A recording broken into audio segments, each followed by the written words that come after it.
Film کی شروعات میں ہم کچھ سائنٹسٹ کو دیکھتے ہیں جو کہ مارس پر نظر آتے ہیں۔ وہ اس کی سرزمین پر کچھ تجربات کر رہے تھے۔ وہ مٹی کی کچھ سیمپلز جمع کرتے ہیں، پھر انہیں خبر ملتی ہے کہ یہاں ایک طوفان آنے والا ہے، انہیں فوری طور پر اپنے اسپیس شپ میں جانا پڑے گا۔ اب وہ تمام سائنٹسٹ اپنے اسپیس شپ کی طرف بڑھتے ہیں۔ ان میں سے ایک سائنٹسٹ جو ہے وہ پیچھے ہی رہ جاتا ہے، جو کہ ایک ماہر نباتات تھا۔ وہ وہی رک جاتا ہے اور وہ ریت کے طوفان میں کھو جاتا ہے۔ تمام سائنٹسٹ نے اسپیس شپ سے اس سے رابطہ کرنے کی کوشش کی، لیکن کوئی فائدہ نہیں ہوا اور نہ ہی انہیں تلاش کرنے کی ہمت ہوتی ہے۔ اب وہ سب سوچتے ہیں کہ مارک شاید اس دنیا میں زندہ نہیں رہا، تو وہ اس جگہ کو چھوڑ دیتے ہیں اور یہ مارس پر نظر آتا ہے۔ مارک ابھی تک زندہ ہے اور اس کے پیٹ میں ایک ڈنڈا کھبا ہوا ہے۔ اسے نکالتے وقت اسے بہت تکلیف ہو رہی ہوتی ہے۔ کسی طرح وہ پیدل چلتے ہوئے اس کیمپ میں چلا جاتا ہے جو ایسٹرونوٹس کے رہنے کے لیے رکھا گیا تھا۔ وہاں جا کر وہ اس ڈنڈے کو باہر نکالتا ہے اپنے پیٹ میں سے، لیکن وہ یہ سوچ کر بھی پریشان ہے کہ وہ دوسرے سائنٹسٹ سے کیسے رابطہ کرے گا، اور نہ ہی وہاں اسپیس شپ ہے۔ کیا وہ پوری زندگی یہاں مارس پر رہے گا؟ ریت کے اس طوفان کی وجہ سے اس کے پاس کوئی ہتھیار نہیں تھا۔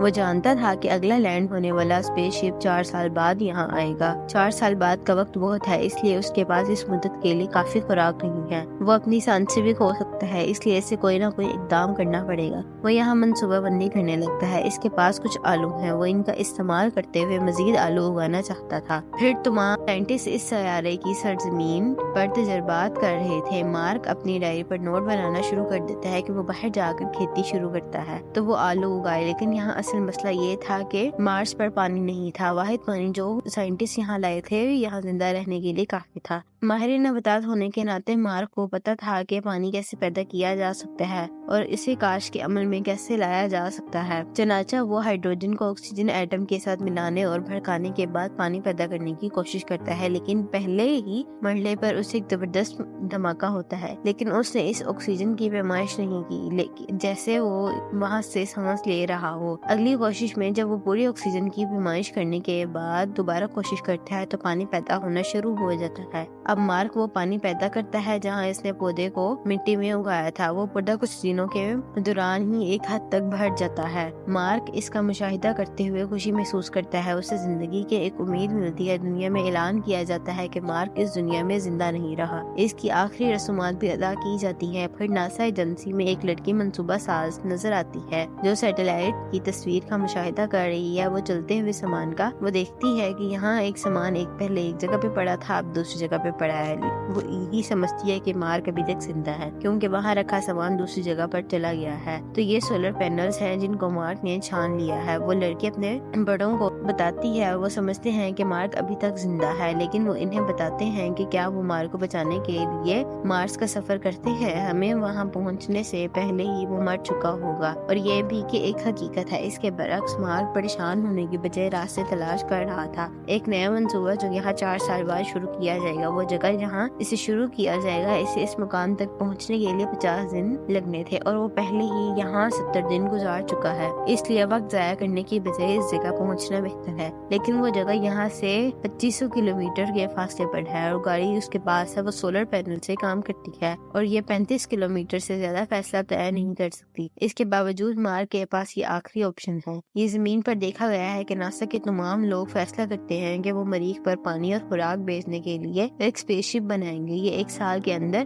مارس تک پہنچے گا، لیکن مارک نے وہاں پہلے ہی بہت سے آلو اگائے ہوئے تھے۔ خوش قسمتی سے وہ آلو بڑی مقدار میں تھے، لیکن مارک کو معلوم تھا کہ وہ آلو کے کھانے پر کتنا وقت زندہ رہ سکے گا۔ اسے کسی نہ کسی طرح ان سے رابطہ کرنا پڑے گا۔ مارک اس جگہ پہنچتا ہے جہاں کیمرہ دستیاب ہوتا ہے۔ وہ ایک ایسا کیمرہ ہے جو زمین پر مارک کی تصویر ناسا کو بھیج سکتا ہے۔ وہ وہاں 3 تفتیاں لگاتا ہے۔ وہ بورڈ پر لکھتا ہے، پیج میں ترتیب دیتے ہوئے، کیا تم مجھے دیکھ سکتے ہو؟ اور بائیں بورڈ پر نو اور دائیں بورڈ پر یس لکھا ہوتا ہے۔ جب ناسا کے لوگ اس کا مشاہدہ کرتے ہیں تو وہ ہاتھ فائنڈر کیمرے کو یہاں میں دکھاتے ہیں، لہٰذا مارک یہ سوچ کے انتہائی پرجوش ہے کہ شکر ادا کرتا ہے کہ وہ جانتے ہیں کہ میں زندہ ہوں۔ اب وہ علامتوں کے ذریعے ناسا کے لوگوں سے بات کرتا ہے۔ مارک کو یہاں یہ بھی بتایا جاتا ہے کہ اس کے لیے وہاں کھانا بھیجا جا رہا ہے۔ مارک اس سے پوچھتا ہے کہ ابھی اسپیس شپ کے ایسٹرونوٹ زمین پر حرکت کر رہے تھے جن کے ساتھ وہ یہاں اترا تھا، کیا وہ انہیں بتاتا ہے کہ میں میں یہاں ہوں تو وہ کہتے ہیں کہ نہیں ہم ابھی اطلاع دے سکتے ہیں۔ مارک کے عملے کو برا لگتا ہے جب انہیں اس کے بارے میں معلوم ہوتا ہے، جب وہ مارک کو وہاں چھوڑ دیتے ہیں۔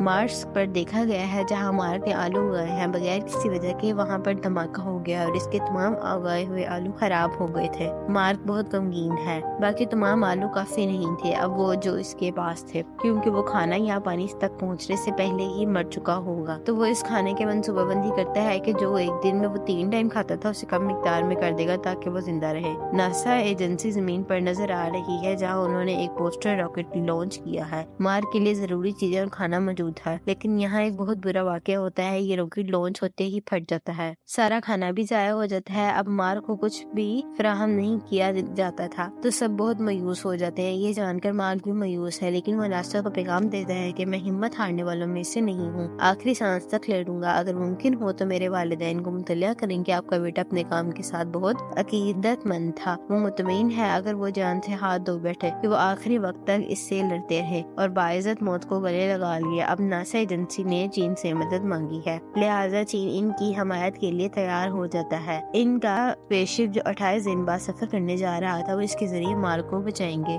لیکن ایک اور آدمی ہے جو انہیں ایک آئیڈیا دیتا ہے کہ زمین پر آنے والے ایسٹرونٹس کو دوبارہ مارس کی طرف بھیج دیں۔ مارک اس اسپیس شپ کے ذریعے مارس کے باہر آ جائے تو وہ مارس پر پہلے ہی موجود ہے، تو وہ تمام ایسٹرونٹس کا استقبال کریں گے، لیکن یہ اتنا خطرناک تھا اور دوسرے ایسٹرونٹ کی جان بھی خطرے میں تھی۔ مزید یہ کہ انہیں ایسا کرنے میں 19 ماہ گزر چکے تھے۔ اس کا مطلب ہے اگر وہ واپس آتے ہیں زمین پر مارک کو لے کر، لہٰذا ناسا ایجنسی اس مشن کو یہاں منع کرتی ہے۔ دوسری طرف مارک دیکھا گیا ہے جو مارس پر مصروف ہے، اب وہ ہمت نہیں ہارا، وہ بہت بہادر ہے۔ جب ناسا ایجنسی نے مشاہدہ کیا کہ ایسٹرونٹ جو زمین پر واپس آ رہے تھے دوبارہ مارس کی طرف جا رہے ہیں تو وہ بہت حیران ہوتے ہیں، جیسا کہ انہوں نے اس چیز کی ہدایت نہیں دی تھی۔ حقیقت یہ ہے کہ جس لڑکے نے یہ آئیڈیا پیش کیا تھا اس نے 5 خلابازوں سے درخواست کی تھی کہ آپ کو عمار کو بچانے کے لیے واپس آنا پڑے گا، کیونکہ وہ آپ کے عملے کا ایک رکن تھا۔ اب ہمیں آگے کوئی راستہ مل جائے تو کئی سال گزر سکتے ہیں، آپ چند مہینوں میں اس تک پہنچ سکتے ہیں۔ تو ناسا ٹیم کے ارکان جارحانہ ہو جاتی ہیں، لیکن چینی ٹیم انہیں سکھاتی ہے کہ یہ اچھا منصوبہ ہے۔ جب مارک اپنا دل نہیں کھو رہا تو یہ سائنٹسٹ جو اپنی جان کو خطرے میں ڈال کر مارک کو بچانے جا رہے ہیں تو ہم کون ہوتے ہیں کچھ کہنے والے، انہیں کھانا بھی فراہم کرتے ہیں۔ اب وہ چین کی مدد سے اس مشن کو کامیاب بنانے کے لیے سخت جدوجہد کرتے ہیں۔ جب مارک جانتا ہے کہ اس کی ٹیم اسے لینے آ رہی ہے، لیکن اس کے خلائی باز کا ایندھن اتنا نہیں ہے کہ وہ اسے مریخ پر منتقل کر سکیں، لہٰذا اسے اپنے اسپیس شپ کو درست کرتے ہوئے مریخ مارس کے مقدار میں جانا پڑے گا، وہ اپنے عملے کے ساتھ وہاں سے جا سکتا ہے۔ تو اپنے عملے کو اسپیس شپ کو ٹھیک کرنا شروع کر دیتا ہے، لیکن یہ بہت بھاری ہے، جب تک اس میں سے کچھ حصہ نہ نکالے اس میں سفر نہیں ہو سکتا۔ وہ ایسا کرنے لگتا ہے۔ اب مارک اس اسپیس شپ میں سفر کرتا ہے، وہ وہاں بہت گھٹن محسوس کر رہا تھا۔ اس اسپیس شپ کی ٹھیک طرح سے مرمت نہیں کی گئی تھی، اس لیے اسے چلاتے اور اس کے نپٹنے کے دوران اسے پریشانی کا سامنا ہے، اس لیے وہ اس وقت کے درمیان اپنا ہوش کھو بیٹھتا ہے اور اس کا رابطہ کسی سے ممکن نہیں ہے۔ تو وہ سب پریشان ہو جاتے ہیں۔ جب وہ کبھی کبھار اپنے حواس بحال کرتا ہے تو سب پرسکون ہے۔ زمین پر موجود ناسا ایجنسی بھی اس مشن کو لے کر پریشان تھی۔ اب وہ مارک اور دوسرے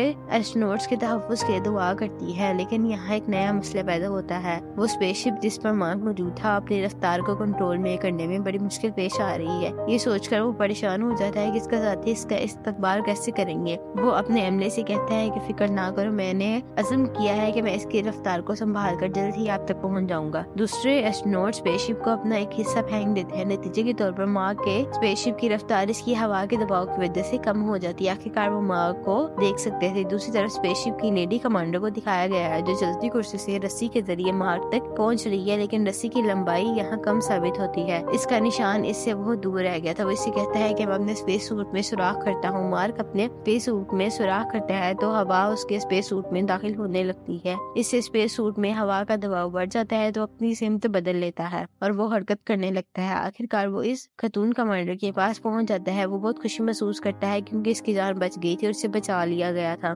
لیکن ماں کا ہاتھ تھوڑی سی حرکت کے لیڈی کمانڈر کے ہاتھ سے پھسل جاتا ہے، لیکن کمانڈر جلد ہی اس کی طرف رسی پھینک دیتی ہے جسے مارک نے پکڑا ہے۔ آخرکار مارک اس خلائی جہاز میں داخل ہوتا ہے اور اس نے سب کا سکون کا سانس لیا کیونکہ ان کا مشن کامیاب رہا۔ اب دیکھا جا رہا ہے کہ آخرکار زمین پر اترتے ہیں اور مارک تمام ایسٹرونٹس کو سربراہ بن جاتا ہے اور وہ انہیں سکھانا شروع کر دیتا ہے کہ اگر آپ اسپیس میں کہیں پھنس جاتے ہیں تو آپ کو کیسے اپنے آپ کو کیسے بچانا ہے، اپنی امید کو کبھی نہیں مرنے دینا۔ فلم یہاں اس منظر پر ختم ہوتی ہے۔ دیکھنے کے لیے شکریہ۔